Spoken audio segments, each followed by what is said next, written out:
ಹಾಗೆ ರೇಣುಕಾ ಸ್ವಾಮಿ ಕೊಲೆಗೂ ಮುನ್ನ ಇವ್ರು ಸ್ಕೆಚ್ ಹಾಕಿದಂಥದ್ದು ಮೈಸೂರಿನಲ್ಲ ಅನ್ನುವಂಥದ್ದು ಒಂದು ಪ್ರಶ್ನೆ ಮೂಡುತ್ತೆ. ಯಾಕೆ ಅಂತ ಅಂದ್ರೆ ಮೈಸೂರಿನ ರ್ಯಾಡಿನ್ಸನ್ ಬ್ಲೂ ಹೋಟೆಲ್ನಲ್ಲಿ ಇವ್ರನ್ನೆಲ್ಲ ಕರ್ಕೊಂಡೋಗಿ ಕೆಲ ಆರೋಪಿಗಳನ್ನು ಕರ್ಕೊಂಡೋಗಿ ಅಲ್ಲಿ ಮಹಜರ್ ಮಾಡಿಸಿದ್ದಾರೆ.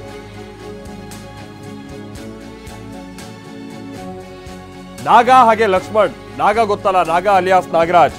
ಸೊ ದರ್ಶನ ಪ್ರತಿ ವ್ಯವಹಾರ ನೋಡ್ಕೊಳ್ತಿದ್ದು, ಆಮೇಲೆ ಒಂದ್ ರೀತಿ ದರ್ಶನ್ ಅವರ ಆಪ್ತ ಸಹಾಯಕ ಇದ್ದಂಗೆ ಈ ಬಿಲ್ಡಪ್ ಕೊಡ್ಸೋದು, ಈ ಜನರನ್ನು ಸೇರ್ಸೋದು, ಕೂಗ್ಸೋದು,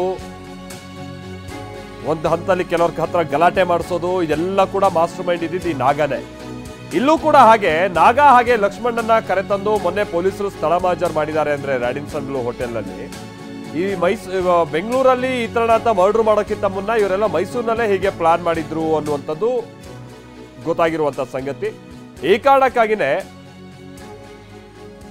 ಇವರು ಮೊನ್ನೆ ಮೈಸೂರಿಗೆ ಕರ್ಕೊಂಡೋಗಿ ಅಲ್ಲಿ ರ್ಯಾಡಿನ್ಸನ್ ಬ್ಲೂ ಹೋಟೆಲ್ನಲ್ಲಿ ಮಹಜರ್ ಮಾಡಿಸಿದ್ದಾರೆ.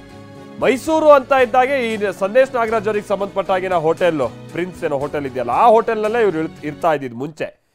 ಅಲ್ಲೂ ಗಲಾಟೆ ಮಾಡ್ಕೊಂಡ್ರ, ಅಲ್ಲಿದ್ದಂಥ ವೆಯ್ಟ್ರಿಗೆಲ್ಲ ಹೊಡೆದು ಅಲ್ಲಿಂದ ಓಡಿಸಿದ್ರು ಈ ಟೀಮ್ನ, ಇನ್ನು ಬರ್ಬೇಡಿ ಇಲ್ಲಿಗೆ ಅಂತ ಹೇಳ್ಕೊಂಡು. ಈಗ ಇವರೆಲ್ಲ ಈ ರ್ಯಾಡಿನ್ಸನ್ ಬ್ಲೂಗೆ ಶಿಫ್ಟ್ ಆಗಿದ್ರು. ಅಲ್ಲಿಂದ ಯಾವತ್ತು ಕಿರಿಕ್ ಮಾಡ್ಕೊಳ್ಳೋದಿತ್ತೋ ಗೊತ್ತಿಲ್ಲ, ಅಥವಾ ಕಿರಿಕ್ ಆಗಿದೆಯೋ ಇಲ್ಲೋ ಗೊತ್ತಿಲ್ಲ. ಯಾಕಂದ್ರೆ ಇವ್ರು ಹೋದಲ್ಲೆಲ್ಲವೂ ಕೂಡ ಮ್ಯಾಕ್ಸ್ ಟು ಮ್ಯಾಕ್ಸ್ ಇವ್ರು 1 ತಿಂಗಳು 2 ತಿಂಗಳು ಅಷ್ಟರೊಳಗೆ ಇವರು ಟ್ರೂ ಕಲರ್ ಏನು ತೋರಿಸ್ಬಿಡ್ತಾರೆ. ಗಲಾಟೆ ಹೊಡ್ಕೊಳ್ಳೋದು, ಅಲ್ಲಿ ಯಾರೋ ವೆಯ್ಟ್ರಿಗೆ ಹೊಡೆಯೋದು, ಇನ್ಯಾವುದೋ ಪಬ್ಬಿಗೆ ಹೋದ್ರು ಅಲ್ಲಿ ಯಾರೋ ಪುನೀತ್ ರಾಜ್ಕುಮಾರ್ ಹಾಡು ಹಾಕಿದ್ರು ಅಂತ ಅಲ್ಲಿ ಹೊಡೆಯೋದು, ಎಲ್ಲ ಮಾಡ್ಕೊಂಬಂದಿದ್ದು ಇಂಥದ್ದೇ. ಅದರಲ್ಲೂ ಈ 8-10 ವರ್ಷದಲ್ಲಂತೂ ಇದು ಮಿತಿ ಮೀರಿ ಹೋಗಿತ್ತು. ಈಗ ಸದ್ಯ ರ್ಯಾಡಿನ್ಸನ್ ಬ್ಲೂ ಹೋಟೆಲ್ ಹೇಳಿ ಕೇಳಿ ಒಂದು ರೀತಿ ಭಾಳ ದೊಡ್ಡ ಹೋಟ್ಲು, 5 ಸ್ಟಾರ್ ಹೋಟ್ಲ್ ಆಗಿರುವಂಥ ಕಾರಣಕ್ಕಾಗಿ ಇಂಥದಕ್ಕೆಲ್ಲ ತೀರಾ ಅವ್ರು ಎಂಕರೇಜ್ ಮಾಡಲ್ಲ. ಬಟ್ ಅಲ್ಲಿ ಯಾರು ಹಿಡ್ಕೊಂಡಿದ್ರೋ ಗೊತ್ತಿಲ್ಲ ಇವ್ರನ್ನ, ಅಂದರೆ ಯಾವ ಲಿಂಕಲ್ಲಿ ಇಷ್ಟು ದಿವಸದಿಂದ ಇದ್ರೋ ಗೊತ್ತಿಲ್ಲ. ಅದು ಏನು ಗಲಾಟೆ ಮಾಡ್ದಿತ್ತಿದ್ರು ಅಂತಂದ್ರೆ ಅದು ಆಶ್ಚರ್ಯದ ಸಂಗತಿ. ಸೊ ಅದೇನೇ ಇರಲಿ, ಸೊ ಆ ಹೋಟೆಲ್ನ ಯಾವುದೋ ಒಂದು ರೂಮ್ನಲ್ಲಿ ಇವರೆಲ್ಲ ಪ್ಲಾನ್ ಮಾಡಿದ್ರು ಅನ್ನುವಂಥದ್ದು ಗೊತ್ತಿರುವಂಥ ಸಂಗತಿ.